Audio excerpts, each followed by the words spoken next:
Hello అండి, welcome to Lakshmi వస్త్రాలయ. ఇప్పుడు మనం చూడబోయే శారీస్ చందేరి పట్టు విత్ ఇక్కత్ బార్డర్ వస్తాయి. దీంట్లో 4 కలర్స్ ఉన్నాయి. ఇప్పుడు మనం చూసేది black sari with pink colour border pallu వస్తుంది. ఇది green colour sari with pink pallu and blouse వస్తాయి. ఇది purple colour with light green pallu and blouse. ఇది pink colour sari with blue colour pallu and blouse వస్తాయి. ఒక శారీ మీకు ఓపెన్ చేసి చూపిస్తానండి. ఇప్పుడు బ్లాక్ అండ్ పింక్,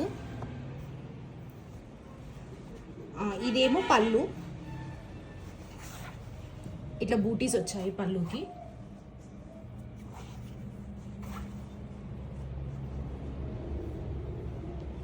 ఇది వచ్చేసి బ్లౌజ్ పింక్ కలర్, సేమ్ పళ్ళు కలర్ వస్తుంది. అండ్ బార్డర్ వచ్చేసి ఇట్లా పెద్ద బార్డర్ వచ్చి ఇక్కత్ బార్డర్. ఇది దీని కాస్ట్ వచ్చేసి 2400 పడుతుంది. 4 కలర్స్ ఉన్నాయి. లైక్ శారీ నచ్చిన వాళ్ళు స్క్రీన్ పైన కనిపిస్తున్న నంబర్కి మెసేజ్ చేసి ఆర్డర్ చేసుకోవచ్చు.